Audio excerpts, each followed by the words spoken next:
పేరు. సో గ్రంథాలయం అని పేరు పెట్టి ఇలాంటి గ్రంథాలయాన్ని మనం ఏర్పాటు చేసుకోవడం అనేది ఒక పుణ్యకార్యం. మన విద్యాదానం చేయడం అనేది గొప్ప. ఆర్థిక దానం కంటే, అన్నదానం కంటే కూడా విద్యాదానం గొప్ప. సో అలాంటి విద్యాదానాన్ని మనం ఈరోజు అందిస్తున్నాం. కందుకూరి వీరేశలింగం అంటాడు. ఏమంటాడంటే, ఒక చినిగిన చొక్కా అయినా దొరుకో, ఒక మంచి పుస్తకం దొరుకో అంటాడు. అంటే డ్రెస్సింగ్ కంటే కూడా అక్కడ పుస్తకం అనేది ఇంపార్టెంట్. సో ఆయన కూడా ఒక ఉపాధ్యాయుడు, కందుకూరి వీరేశలింగం. ఆయన బ్రాహ్మణుడు అయినప్పటికీ ఆయన ఏం చేసిండు, అమావాస్య రోజు పోయి ఛార్జ్ తీసుకున్నాడు హై స్కూల్ హెడ్ మాస్టర్. అందరూ వద్దన్నారు, అరే అమావాస్య రోజు ఇబ్బంది అవుతుంది. రాజమండ్రిలో ఆయన బ్రాహ్మణులు అందరూ కూడా మనకు వ్యతిరేకం కాదు కదా. భావజాలం అనేది మనకి ఇక్కడ ఇంపార్టెంట్. సో ఆయన ఆ రోజు ఆ స్టేట్మెంట్ ఇవ్వడం జరిగింది. సో ఇంట్లో తేనె తిట్ట పెడితే అందరూ ఇల్లు విడిచిపెట్టా ఉన్నారు, కానీ విడిచిపెట్టలేదండి. దయాలు ఉన్నాయని అందరంటే శ్మశానంలో పోయి పడుకున్నాడు. దయం లేవు ఏం లేవని నిరూపించాడు స్టూడెంట్స్ చెప్పడం కాదు, ఆయన చూపించడం. శ్రీశ్రీ కూడా అంతే, ఈజ్ ఆల్సో ఫ్రాంక్. మహాప్రస్థాన్ గ్రంథాన్ని రష్యా ప్రభావంతో మహాప్రస్థానం రచించడం జరిగింది 1934. రష్యా విప్లవ ప్రభావంతో చాలా మంది కవులు తెలుగులో రావడం జరిగింది. దాంట్లో శ్రీశ్రీ అగ్రగణ్యం. మహాప్రస్థానం, ఖడ్గ సృష్టి లాంటి గ్రంథాలని రష్యా ప్రభావంతో రాశాడు. సో అలాంటి పుస్తకాలను కూడా మనం ఇందులో చేర్చాలి గ్రంథాలయంలో. సో అదేవిధంగా గుర్రం జాస్వా గారు, కపిలాన్ని రాసినటువంటి గుర్రం జాస్వా గారు దళిత కవి, వినుకొండ వాస్తవుడు. ఆయన ఆంధ్ర ప్రాంతం అయినప్పటికీ ఆ రోజున ఫ్యూడల్ వ్యవస్థకు వ్యతిరేకంగా కపిలాన్ని రచించడం జరిగింది. చాలా గొప్ప గ్రంథం అది, మనం చదవాలి. అంతకుముందు అందరూ అర్థం కాని భాషలో రచించేవారు, సంస్కృతంలో కానీ గ్రాంధిక భాషలో. ఆయన మన వేమన తర్వాత, గురజాడ తర్వాత తెలుగులో అట్లాంటి సాహిత్యం రాలేదు. మనం అందరం ఆ పుస్తకాలు మనం చదవాలి, మనం పిల్లలకు చదివించాలి. అదేవిధంగా దాశరథి గారు చీమనయానం, మోదుగు పూలు తెలంగాణ లోకల్ వాడుక భాషలో రచించలేదు. ఆయన నిజాం నవాబు బంధిస్తే పెన్ను లేదు, పేపర్ లేకపోతే బొగ్గుతోటి జైలు గోడల మీద రాశాడు, గోల్కొండ గోడలు. ఆ చల్లని సముద్ర గర్భం దాచిన బడ బాణాల వెంటో, ఆ నల్లని ఆకాశంలో కానరాని భాస్కరులెందరో, ఒక రాజుని గెలిపించుటకై ఒరిగిన నర కంటాలేదు. చాలా మంది చనిపోయారు. సో అలాంటి మన సాహిత్యం మనం చదవాలి. ఆ పుస్తకాలు కూడా మనం ఇంట్లో పెట్టాలో తెలుసుకోవాలి. అదేవిధంగా ప్రాంతం వాస్తవులైనటువంటి గోర టెంకన గారు, ఎమ్మెల్సీ గారు, అదేవిధంగా కేంద్ర సాహిత్య యువ పురస్కారం పొందినటువంటి గోపాల్ గారు, మన మాడుగుల మండలం కలకొండ వాస్తవం ఉపాధ్యాయుడు. ఆయన పశువుల కొట్టడం, గొర్రెల పాక నుంచి ఢిల్లీ వరకు అవార్డు తీసుకున్నారు. లోకల్ వాడుక భాషలో రచించాడు. ఒక గొల్లైనని దానిలో చూపిస్తాడు. ఒక గొల్లైన వాళ్ళ తాత ఏం చేస్తాడంటే, గొర్రె యొక్క వైద్యుడు ప్రకృతి వైద్యుడు అంటే మా తాతనే అని చెప్తాడు ఆ గ్రంథం. ఎవరికి రానటువంటి వైద్యం, కడుపు నొప్పులతో ఒక గొర్రె ఉంటే గొర్రె పిల్లని ఎలా తీయాలి బయట అనేది ఎప్పుడో ప్రకృతిని నేర్చినటువంటి వైద్యుడు ఎవరంటే గొల్లడు. అదేవిధంగా ప్రకృతి నేర్పినటువంటి ఎన్నో ఏళ్ల నుంచి, సింధు నాగరికత నుంచి కూడా ఒక నైపుణ్యతను సంతరించుకున్నట్టే కుమారయ్య కుండలు తయారు. అదేవిధంగా మంగళ.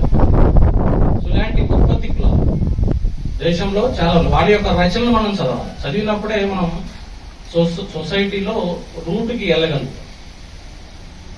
అది పుస్తకం హస్తభూషణం అని అన్నారు. అంటే ఒక పుస్తకాన్ని మన చేతిలో ఉన్నప్పుడు మనం గోల్డ్ చైన్ కంటే కూడా, వాచ్ కంటే కూడా పుస్తకం ఉండటానికి దానికి వాల్యూ. అందుకే డాక్టర్ బిఆర్ అంబేద్కర్ గారు ఒక పుస్తకాన్ని ఎప్పుడు ఆయన చేతిలో మనం చూస్తుంటాం కదా, భారత రాజ్యాంగాన్ని ఈజ్ ద బెస్ట్ ఎగ్జాంపుల్. ముందు చెప్పినట్లు, పెద్దలు చెప్పినట్లు, మనం పిల్లలకి ఇన్స్పిరేషన్ ఎవరంటే డాక్టర్ బిఆర్ అంబేద్కర్ గారు. ఎందుకంటే ఆయన చదివినటువంటి చదువు చాలా స్ట్రగుల్ అయ్యి చదివాడు. స్కూల్ బయట కూర్చోబెట్టినప్పటికీ, సంస్కృతాన్ని ఆ రోజు వద్దన్నప్పటికీ ఆయన కసిగా పెద్దయిన తర్వాత ఓన్ గా సంస్కృతాన్ని నేర్చుకున్నాడు. వేదాంతాల్లో, ఉపనిషత్తుల్లో, పురాణాల్లో ఏముందని తెలుసుకోవడానికి ఆయన ఓన్ గా సంస్కృతాన్ని నేర్చుకున్నాడు. బెత్తం పట్టుకొని సార్ చెప్తే కూడా నేర్చుకోండి. ఆ రోజుల్లో సంస్కృతాన్ని ఓన్గా నేర్చుకోండి. ఏముంది ఇందులో సంస్కృత భాషలు తెలుసుకోవడానికి. సో అదేవిధంగా బుద్ధిజం గురించి తెలుసుకోవడానికి పాలీ భాషను నేర్చుకోవాలి. ఎందుకంటే బుద్ధిస్ట్ గ్రంథాలన్నీ కూడా ఆ రోజులలో మౌర్యుల కాలంలో కానీ దక్షిణ భారతదేశం శాతవాహనుల కాలంలో కానీ మొత్తం కూడా పాలీ భాషలో ఉన్నాయి. పాలీ అనేది ఇప్పుడు లేదు. పాలీ లాంగ్వేజ్ అంటే అంతరించిపోయే దశలో ఉన్నటువంటి లాంగ్వేజ్ పాలీ. ఆ లాంగ్వేజ్ కూడా నేర్చుకోవాలి. అది వెరీ టఫ్ లాంగ్వేజ్. ఆ లాంగ్వేజ్ నేర్చుకుని పాలీ టు ఇంగ్లీష్ డిక్షనరీ రాసినటువంటి ప్రపంచంలో అతను ఒక్కడే పాలీ లాంగ్వేజ్. మనకందరికీ తెలుసు ఇంగ్లీష్ నుంచి తెలుగు ఎవరు రాసినట్టు చెప్తాం సిపి బ్రౌన్ అని. బట్ పాలీ భాష నుంచి ఇంగ్లీష్ కి రాసినటువంటి డిక్షనరీ బిఆర్ అంబేద్కర్ రాశారు. ఎందుకంటే బుద్ధ సాహిత్యం మొత్తం కూడా శ్రీలంకలో కానీ ఆగ్నేయ ఆసియాల దేశంలో కానీ భారతదేశంలో కానీ పాలీ లాంగ్వేజ్ లో ఉంది మొదటి సాహిత్యం. తర్వాత ట్రాన్స్లేట్ అయినాయి తెలుగులో ఇంగ్లీష్లో అన్ని వచ్చినాయి. బుద్ధ అండ్ హిస్ ధమ్మ అంబేద్కర్ గారు రాశారు. లాస్ట్ 3 days చనిపోయే ముందు రాసినటువంటి గ్రంథం బుద్ధ అండ్ ధమ్మ. అది డబ్బులు పైసలు లేక దాని పబ్లికేషన్ జరగలేదు. ఆయన చనిపోయిన తర్వాత అభిమానులు చందాలు వేసుకుని దాన్ని పబ్లిష్ చేశారు. అలాంటి పుస్తకాలు మనం చేర్చాలి ఇందులో. అవి మనం చదివియాలి.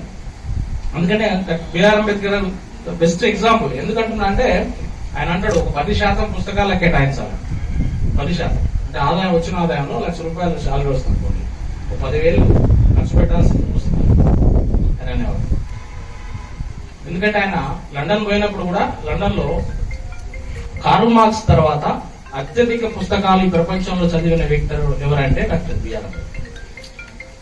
ఒక 1000 రోజులు లండన్ లో ఉన్నాడు ఆయన చదువు గురించి. లండన్ లో ఉన్న క్రమంలో లండన్ లైబ్రరీకి ఒక్కరోజు కూడా ఆబ్సెంట్ కాకుండా 1000 రోజులు కూడా పోయిన వ్యక్తి అంటే అంబేద్కర్. ఫస్ట్ ఎంటర్ అయ్యేది యూనివర్సిటీ ఆ లైబ్రరీ, లండన్ లైబ్రరీలో ప్రపంచంలో అతి పెద్ద లైబ్రరీ లండన్ లైబ్రరీ. లైబ్రరీలో మొట్టమొదటి తలుపు తీయక ముందే ఆ వాచ్మెన్ లైబ్రేరియన్ ఫస్ట్ ఉండే ఆడ పోయి నిలబడేవాడు. లోపలికి ఎంటర్ అయ్యేవాడు. మొత్తం మూలన కూర్చొని పుస్తకాలు చదివేవాడు. రోజుకు ఒక బుక్ కాదు, 5 పుస్తకాలు 6 పుస్తకాలు చదివి నోట్స్ రాసుకునేవాడు. నా ప్రత్యేకత ఏంటంటే మీకు తెలుసో తెలియదు, 2 చేతులతో రాయగలరు, లెఫ్ట్ హ్యాండ్ రైట్ హ్యాండ్. మనం ఒక చేతితో రాసేసరికి నొప్పిలేస్తుంది. ఇప్పుడు మొబైల్ ఫోన్లు వచ్చినాక అసలు రాస్తే బంద్ అయిపోయింది. మాకు కూడా ఒక 2-3 లైన్లు ఆయన నొప్పిలేస్తుంది. సో లాస్ట్ మళ్ళీ మధ్యాహ్నం చిన్న రొట్టె ముక్క తీసుకొని చదివి లాస్ట్ లో వచ్చే వ్యక్తి ఎవరు? ఆయన పోయి లైబ్రరీ పోయి తలుపు కొట్టి లేపేవాడు. బాబు అయిపోయింది, టైం అయిపోయింది. అవునా టైం చూసుకొని మళ్ళీ నైట్ బయటకు వచ్చే లాస్ట్ వ్యక్తి కూడా అంబేద్కర్. సో అందుకని ఆ పుస్తకాలు మంచి మంచి బుక్స్ చదివిండి ఆయన. లండన్ లైబ్రరీలో ఏమంటే మన తెలుగు పుస్తకాలు ఉంటాయి, ఉండవు కదా. ఇంగ్లీష్ లో ఉన్నటువంటి సాహిత్యాన్ని చదివింది. అందుకని ఇంగ్లీష్ మీద అంత కమాండ్ వచ్చింది. 1000 రోజులు ఆయన అనుకుంటే లండన్ లో అన్ని ఎంజాయ్ చేయొచ్చు, కానీ ఎక్కడ చేయలేదు. ఎందుకంటే ఆ రమాబాయికి అని ప్రామిస్ చేసి పోయాడు, మగోని కానీ మద్యాన్ని కానీ మాంసాన్ని అనుకుంటాడు. ఎందుకంటే London climate is very cool. శీతోష్ణ స్థితి మైనస్ లో కూడా పడిపోతుంది ఇంగ్లాండ్. సో అయినా కానీ ఆయన ఇవేమి స్వీకరించలేదు, నాన్ వెజ్ కానీ లిక్కర్ ఏమి స్వీకరించలేదు. ఆయన ఇచ్చిన మాట మీద నిలబడ్డాడు. అందుకనే మనకి inspiring example person present youth. ఆయన లండన్ నుంచి వచ్చేటప్పుడు 24 బాక్సులలో 2000 పైన పుస్తకాలు పెట్టుకుని వచ్చాడు షిప్ లో. ఆ రోజులలో మరి ఫ్లైట్స్ లేవు, 1920s లో ఫ్లైట్స్ లేవు. అప్పుడు ఆయన షిప్ లో వచ్చినప్పుడు ఆ నీళ్లకి, ఆ వర్షానికి, తుఫాన్కి దాదాపు ఒక 600 పుస్తకాలు తడిచిపోయినాయి బాక్స్. చాలా బాధపడ్డాడు ఆయన. తర్వాత వచ్చినాక ఆ బుక్స్ ని ప్రపంచంలో అతిపెద్ద వ్యక్తిగత లైబ్రరీ ఎవరిదా అంటే డాక్టర్ బిఆర్ అంబేద్కర్ గారు. ఇప్పటి వరకు కూడా రికార్డులో 35,000 పుస్తకాలు కలెక్ట్ చేశాడు. దానికి రాజగృహ అని పేరు పెట్టారు. రాజగృహ అనేది కూడా బుద్ధిస్ట్ నేమ్. బౌద్ధుల మొట్టమొదటి సమ్మేళనం రాజగృహంలో జరిగింది, మగధ దగ్గర. సో దాని రాజగృహ అని పేరు పెట్టి ఒక బిల్డింగ్ మొత్తం లైబ్రరీకి, సొంత లైబ్రరీ, ఓన్ లైబ్రరీ, వ్యక్తిగత లైబ్రరీ. అందుకే ఆయన అంటాడు, నా సమాధి గది కూడా నా పుస్తకాల గదే. ఎందుకంటే నేను చనిపోయేది కూడా అక్కడే చనిపోతాను. రాసి పెట్టుకోండి, నా సమాధి గది కూడా నా పుస్తకాల గదే. My grave yard will be my reading room only. ఆయన అన్నట్టుగానే పుస్తకాల గదిని చదువుతూ చనిపోతాడు. అండ్ రైటింగ్ స్టైల్ కూడా మీరు రెడ్ పెన్ తోటి అండర్లైన్ చేసుకున్నాం ఇంపార్టెంట్ పాయింట్స్. మళ్ళీ 1 yearకి దాని మీద ఒక టాపిక్ మీద స్పీచ్ ఉంది అంటే అది ఎక్కడ ఉందో ఆయన గుర్తుపట్టి అది తెచ్చుకొని మళ్ళీ ఆ నోట్స్ తీసుకుపోయాం. చిన్న చిన్న పేపర్ కటింగ్స్ పెట్టుకున్నారు. మదన్ మోహన్ మాలవ్య అని Hindu university vice chancellor Madan Mohan Malaviya. ఈ గ్రంథాలన్నీ చూసి ఆయన అన్నాడు, నీవు ఒక 2 లక్షల రూపాయలు ఇస్తాం మీకు, ఈ లైబ్రరీ మొత్తాన్ని మాకు ఇచ్చేసేయండి అని. 35,000 పుస్తకాలు అంటే అంబేద్కర్ గారు ఒప్పుకోలేదు, నేను ఇవ్వనని చెప్పి. ఆ రోజులలో మరి 2 లక్షలు అంటే ఇప్పుడు 200 కోట్లు ఉండొచ్చు నాకు తెలిసి. రియల్ ఎస్టేట్ పరంగా ఇంకా ఎక్కువ ఉంటుంది. సో ఆయన ఇవ్వలేదు, ఒక్క పుస్తకం కూడా ఇవ్వలేదు. సో అదంతా కూడా మళ్ళీ ఆయన చనిపోయే లాస్ట్ దశలో డయాబెటిక్ తోటి ఉన్నప్పుడు, ప్రాబ్లం ఉన్నప్పుడు బాగా పీపుల్స్ సొసైటీ అని ఔరంగాబాద్, పూణేలో ఉన్నాయి, వాళ్ళకి హ్యాండ్ ఓవర్ చేయడం అన్ని పుస్తకాలు. అవన్నీ ఇప్పటికి ఉన్నాయి. మీరు పోయినప్పుడు బాంబే చూసి రాకుండా ఆ గ్రంథాలయం కూడా పోయి చూసి రావాలి యూత్. సో ఇట్లా మనకి ఈయన ఈవెన్ ఒక చిన్న ఎగ్జాంపుల్ చెప్తాను. 1932లో రౌండ్ టేబుల్ సమావేశం అయింది లండన్ లో. డాక్టర్ బిఆర్ అంబేద్కర్ గారు వర్గాల తరఫున లండన్ పోయాడు. గాంధీజీ భారతదేశ ప్రజల తరఫున లండన్ పోయారు. మహమ్మద్ అలీ జిన్నా మహమ్మదీయుల తరఫున లండన్ పోయారు. ఈ ముగ్గురు పోయారు. ద 3 delegates ఫ్రమ్ ఇండియా, ఈ ముగ్గురు పోయారు. అక్కడ పోయినప్పుడు జర్నలిస్టు నైట్ మీటింగ్ అయిపోయిన తర్వాత దానికి అధ్యక్షత కింగ్ జార్జ్ వహించాడు. రామ్సే మెక్డొనాల్డ్ ప్రధాని అప్పుడు బ్రిటన్ లో. మీటింగ్ సాయంత్రం అయిపోయిన తర్వాత అందరూ ఎవరి పనులలో వాళ్ళు పోయేవాళ్ళు. నైట్ 11 తర్వాత జర్నలిస్టులు వాళ్ళ నివాసాలకు పోయి ఆయన అప్పటికే ఆయన 10:30. సో చిన్న దగ్గరికి పోతే చిన్న ఏదో పార్టీకి పోయి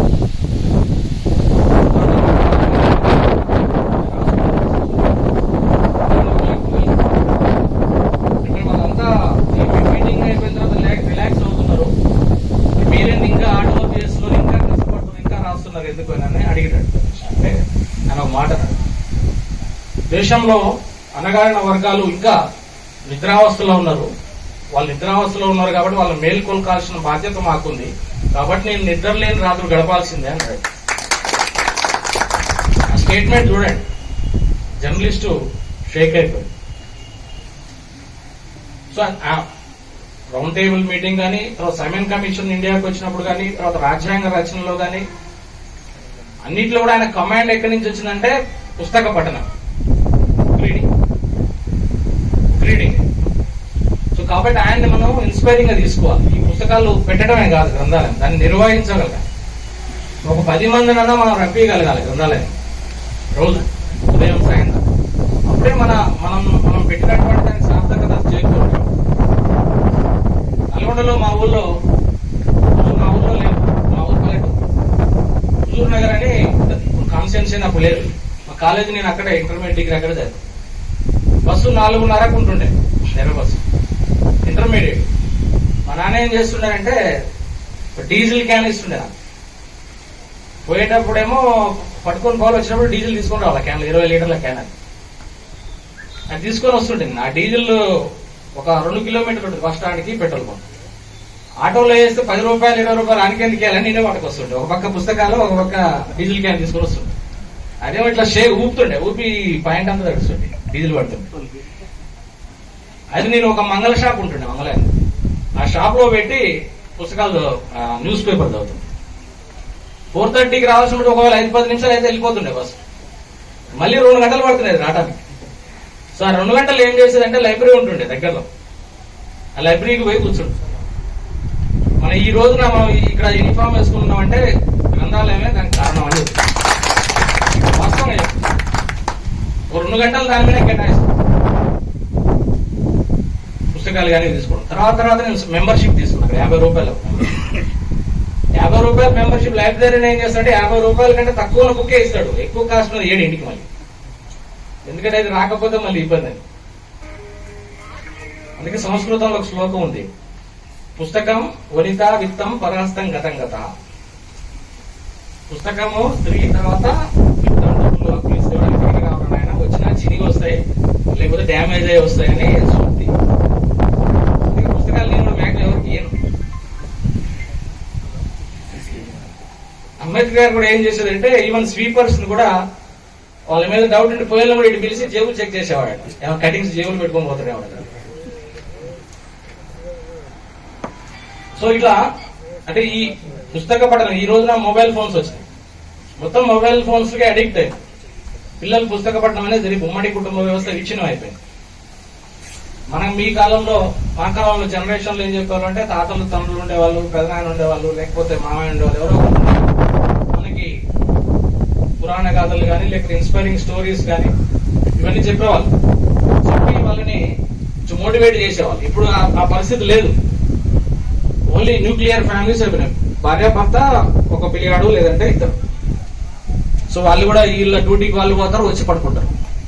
ఎవరికి ఏది ఈ భారతదేశ చరిత్ర గాని సంస్కృతి గాని ఇలాంటి అంబేద్కర్ గురించి చెప్పాలనుకోండి చెప్పే పరిస్థితి లేదు. అందుకే మొత్తం మొబైల్ ఫోన్స్ కి అడిక్ట్ అయింది. మొబైల్లో యూట్యూబ్ కొడితే వచ్చేస్తుంది, యూట్యూబ్ చూస్తారు, లేదా గేమ్స్ ఆడుకుంటారు పిల్లలు. ఇదంతా అవుతున్నారు. సో మనం వాళ్ళని పుస్తకం పట్టిగలగాలి. పుస్తకం పట్టిగలిగినప్పుడు అది మైండ్ లో గుర్తుంది. సెల్ ఫోన్ చూడండి, వాట్సాప్ వచ్చిన తర్వాత మధ్య మార్పు అనేది పెరిగిపోయింది. మనకి అందరికి మధ్య మార్పు అనేది పెరిగిపోయింది.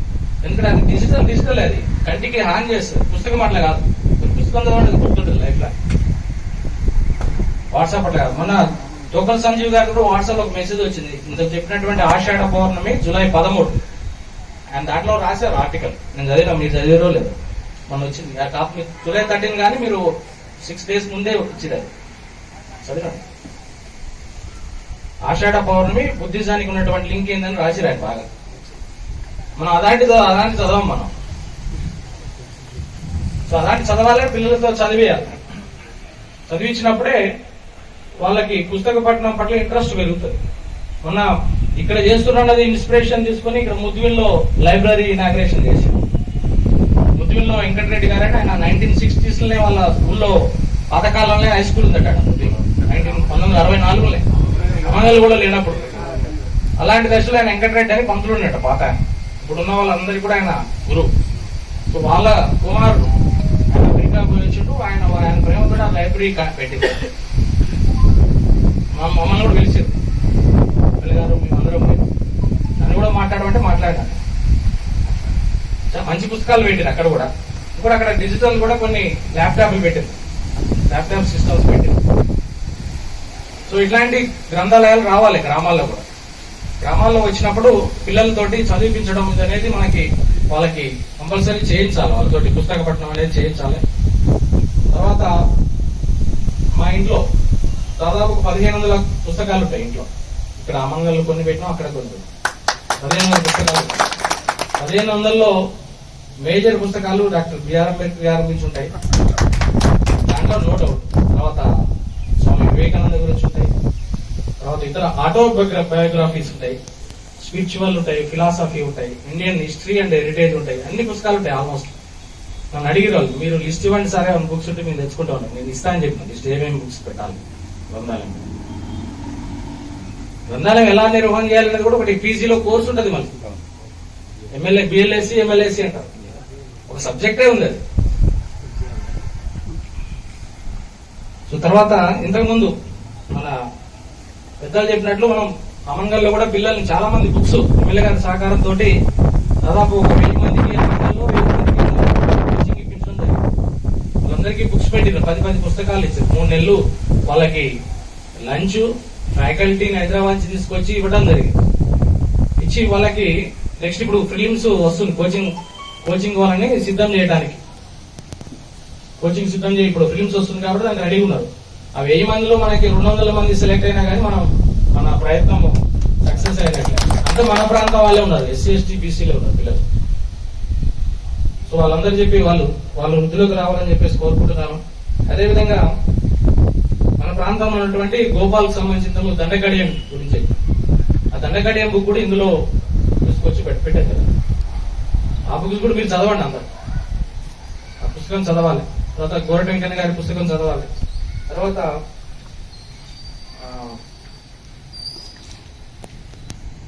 మనం ఆయన సంబంధించిన పుస్తకాలు చర్నకోల, తర్వాత గులాంగిరి అనే గ్రంథాలు ఉన్నాయి, తెలుగులో అనువదించారు.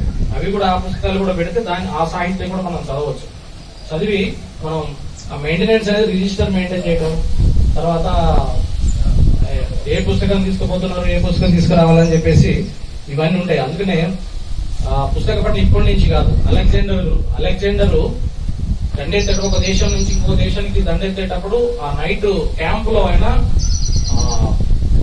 హిలియడ్, హోమర్ రాసినటువంటి గ్రీక్ తత్వవేత్త హోమర్ రాసినటువంటి హిలియడ్ అనే గ్రంథం చదివేవాడు.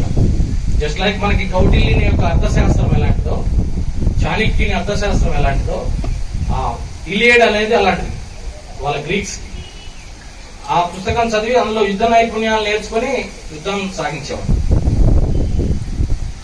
ఈవెన్ భారతదేశంలో ఎంటర్ అయ్యేటప్పుడు కూడా నర్మదా నది తీరంలో వరదలు వచ్చినప్పుడు కూడా ఆయన 1 month షెల్టర్ తీసుకుంటారు. వరదల దగ్గర జీలం నది పురుషోత్తముని దండయాత్ర చేశాడు. ఆ 4 రోజులు కూడా పుస్తకం పట్టనే చేశాడు.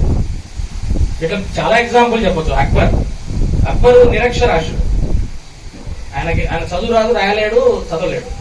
అయినా కానీ ఆయన సంస్కృత పండితుల్ని, అరబిక్ పండితుల్ని, ఉర్దూ పండితుల్ని అందరినీ కూడా కూర్చోబెట్టుకుని వాళ్ళతో చదివిస్తే నేనేవాడు. ఇన్ని జ్ఞానాన్ని సంపాదించాడు అక్బర్. 25,000 పుస్తకాలను భారతదేశం నుంచి మొత్తం నుంచి తెప్పించి పండితులతో రాయించి అందులో పెట్టించాడు. ఇక్కడ ఆగ్రాలో అక్బర్. అదే తెలంగాణ మొట్టమొదటి లైబ్రరీ హైదరాబాద్ లో చాలా ఉన్నాయి. తెలంగాణలో ప్రజల లైబ్రరీ ఏదంటే ఆలేరులో. నిజాం యొక్క నిర్బంధాన్ని ఎదిరించి ఆలేరులో విష్ణూరు రామచంద్రారెడ్డి భూస్వామికి వ్యతిరేకంగా ఆలేరులో చిన్న ఇంట్లో లైబ్రరీని పెట్టింది. చాకలి ఐలమ్మ యొక్క ప్రాంతం. అంత కష్టాలు పడి అప్పుడు లైబ్రరీ పెట్టేవాళ్ళు, అంత అంత అంత దిగ్బంధాన్ని ఎదిరించి. సో ఇలా తర్వాత భగత్ సింగ్ కూడా లాస్ట్ చనిపోయినప్పుడు నీకేం కోరిక కావాలని అడిగాడు. నీకు లాస్ట్ కోరిక ఏంటని అడిగితే జనరల్ గా ఎవరైనా ఏమడుతారు, తల్లిదండ్రులతో మాట్లాడాలి, లేకపోతే ఇంకా విలేజ్కి పోయి రావాలి, ఇంకేమో చెప్తారు కదా. కామ్రేడ్ భగత్ సింగ్ ఏం చెప్పిండో తెలుసా? లెనిన్ యొక్క జీవిత చరిత్ర పుస్తకం ఇవ్వండి నాకు, ఇస్తే ఆయన చదువుతాయని అన్నాడు. రష్యా యొక్క మొట్టమొదటి అధ్యక్షుడు 1917లో రష్యా విప్లవ పితామహుడు, కమ్యూనిస్టు భావజాలానికి ప్రపంచంలో కార్ల్ మార్క్స్ తర్వాత దాన్ని నిరూపించినటువంటి వ్యక్తి ఎవరంటే లెనిన్.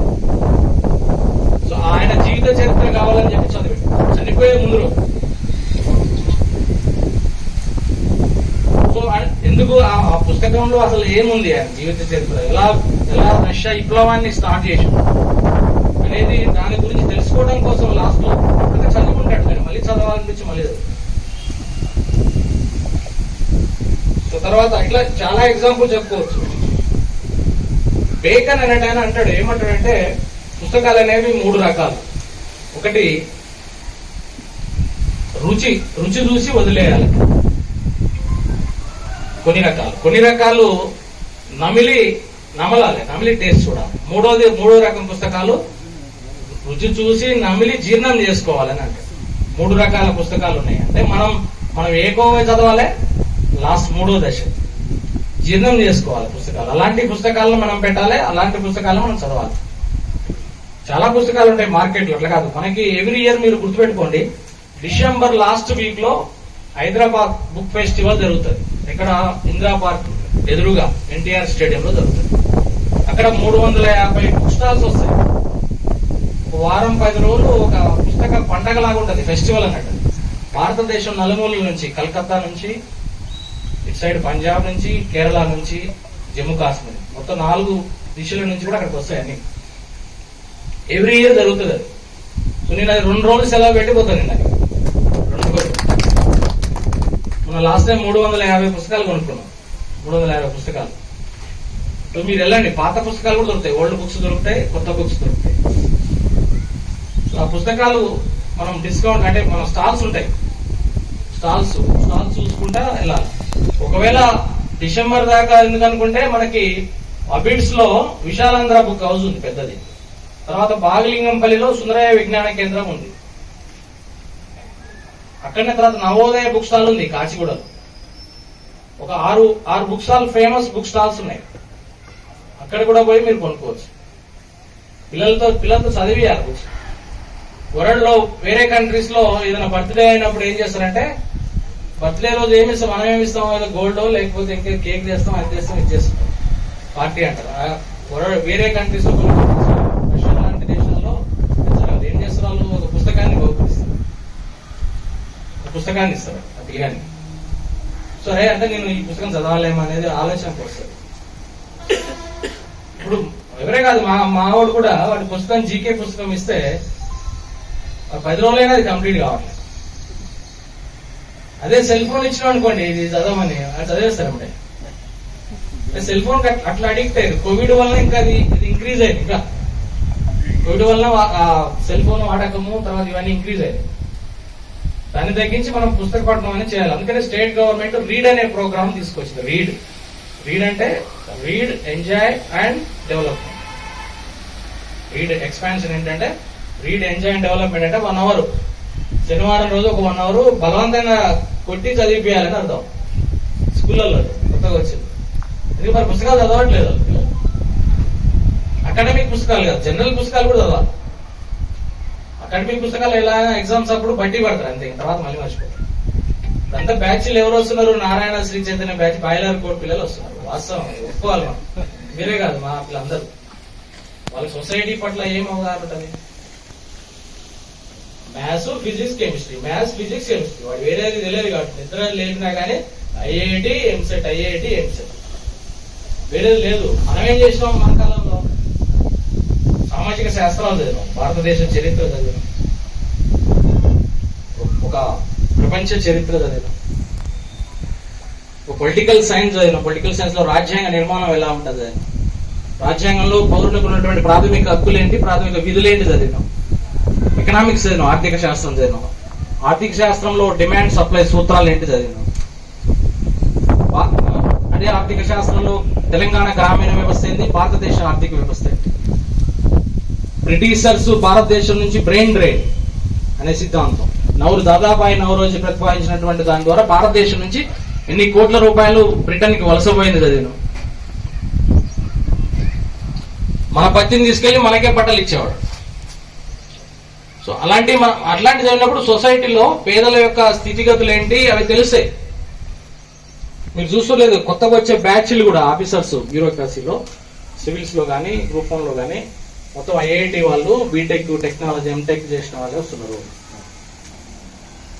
అదేంటంటే బట్టి సిస్టమ్. మ్యాథ్స్ ఉందంటే అంతే, అది ఆడ దిగుతారు అంతే, ఫుల్ మార్క్స్ వేయాల్సింది.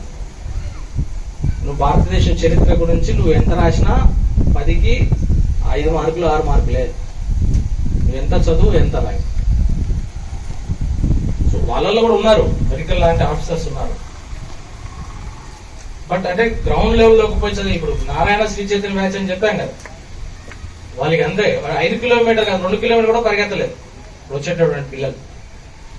ఇప్పుడు మేము 8 కిలోమీటర్లు 8 సంవత్సరాలు నడిచి చదువుతాం. సో ఇప్పుడు వచ్చేటటువంటి బ్యాచ్లు రన్నింగ్ చేయమనండి. అందుకనే డిపార్ట్మెంట్ కూడా ఏం చేస్తాను, ఆయన వర్క్లేరు వద్దని 5 కిలోమీటర్ రన్నింగ్ తీసి పడేసి మామూలు లేరు, కంప్లీట్ చేయట్లేదు. మరి రాను అది కూడా తగ్గించేస్తారు. ఫిట్నెస్ ఐజంప్ ఫుల్ మార్క్స్ ఉండే 150 సెంటీమీటర్స్ దొరికితే ఫుల్ మార్క్స్, లేదు 120 సెంటీమీటర్స్ అయితే ఎంత దొరుకుతుందా. అన్ని లాంగ్ జంప్ అన్ని తగ్గించేసారు. సో దాంతో ఏంటి, ఫిట్నెస్ వచ్చే వాళ్ళు కూడా తగ్గిపోతుంది. పోలీస్ డిపార్ట్మెంట్ కానీ, ఆర్మీ కానీ ఎట్లుండాలి, ఫిట్నెస్ ఉండాలి. ఒక 10 గంటలు బందోబస్తు చేస్తే నిలబడగలగాలి. ఇప్పుడు వచ్చే వాళ్ళు కూడా అంతా వస్తే బీటెక్ వాళ్ళు అలా వస్తున్నారు, కొత్త బ్యాచ్లు. వాళ్ళు చెట్టుకిని పోయి కూర్చుంటాడు, గంట సేపు నిలబడని చెట్టుకిని పోయి ఫోన్ అన్న చూసుకుంటాడు, లేకపోతే చాటింగ్ చేస్తాడు, యూట్యూబ్ చూస్తాడు. ఎందుకు కూర్చున్నారు, బందోబస్తు ఇక స్టార్టే కాలేదురా బాబు, ఇప్పుడు లంచ్ వస్తుంది, ఇంకా బిర్యానీ వస్తుంది అంటే కూడా, సార్ కాళ్ళు వస్తున్నాయి సార్, నడుము నొప్పి ఉంది సార్, ఈ మైగ్రేన్ ఉంది సార్, ఈ మెడ నొప్పి, సర్వైకల్, ఇవన్నీ వచ్చేస్తున్నాయి. అట్లా అంటే ఎందుకు ఇట్లా అవుతుందంటే, కొత్త జనరేషన్ అలా అక్కడ ఉంది. ఫిజికల్ ఫిట్నెస్ అనేది లేదు, ఫుడ్, మెడికల్ ఫుడ్, బుక్స్, పుస్తక పఠనం అనేది లేదు, సమాజం పట్ల అవగాహన అనేది లేదు. మన రీసెంట్ గా కౌన్ బనేగా కరోడ్పతిలో కాలం పోయింది కదా,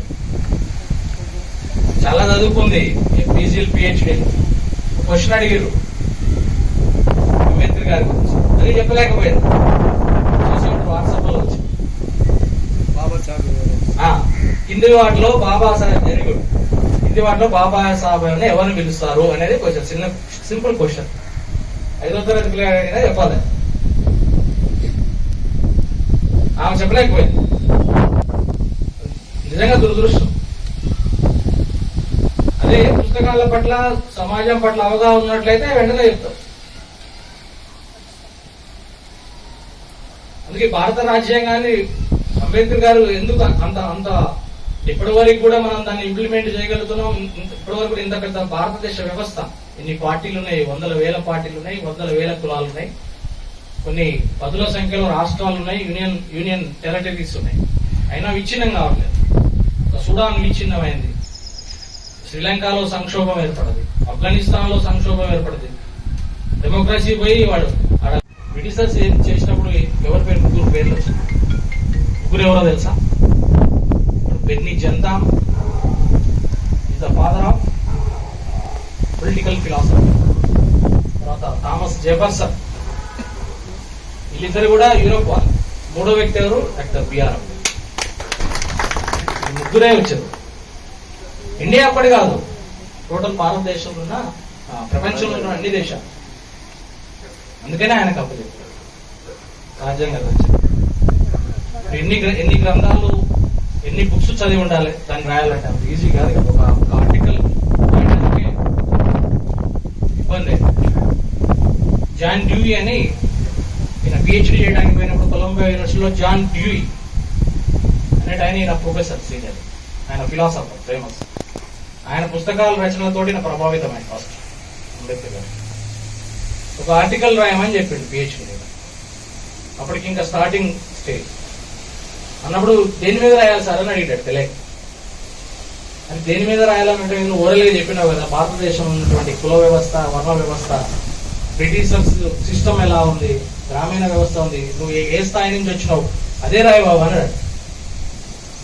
సో ఇంకా అప్పుడు కూర్చొని దాని మీద బ్యూటిఫుల్ ఆర్టికల్ రాయడం జరిగింది. భారతదేశం the cast system in India అనేది ఆర్టికల్. దాని మీద ఆయనకి పిహెచ్డీ వచ్చింది, డాక్టరేట్. వండర్ఫుల్, ఆశ్చర్యపోయినట్టు జాన్ డ్యూయి, ఇంతవరకు ఇలాంటి ఆర్టికల్ రాలేదు. సో ఇలా అంటే మనం ఇక్కడ ఇన్స్పిరేషన్ ఎవరిని తీసుకోవాలంటే, గొప్ప వ్యక్తులను తీసుకొని పిల్లల్ని కూడా మనం ఆ తరహాల పుస్తకాలు బలవంతం చేసి చదివిపియాలి, కనపడాలి. ఇప్పుడు ఐఏఎస్ పిల్లలు, ఐపీఎస్ పిల్లలు, ఐఏఎస్ ఐపీఎస్లు ఎందుకు అవుతున్నారు? మోహంతి సార్ అని ఉన్నారు, ఆయన వెరీ సిన్సియర్ ఆఫీసర్, ఉమ్మడి రాష్ట్రం మోహంతి, ఏకే మోహంతి సార్. ఆయన ఇద్దరు పిల్లలు, ఇద్దరు ఐపీఎస్లే. అవినాష్ మోహంతి సారు, ఆశీష్ మోహన్, ఇంకొకసారి మోహంతి, ఇద్దరు బ్రదర్స్, ఇద్దరు ఐపీఎస్లే. Very terrific honest officers. నేను గంటాపదని చెప్పాను.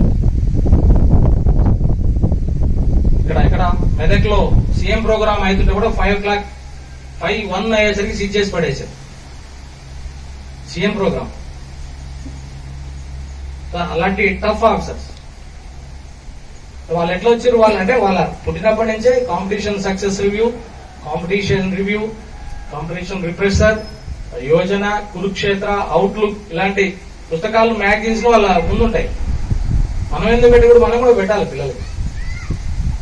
ఎస్ఎస్సి 10th క్లాస్ పాస్ కాగానే ఆ ప్రాంతంలో, పూనాలో ఉన్నటువంటి చుట్టుపక్కల ప్రాంతాల్లో మొట్టమొదట ఎస్ఎస్సి పాస్ అయినటువంటి దళిత్ వ్యక్తి ఎవరంటే డాక్టర్ బిఆర్ అంబేద్కర్.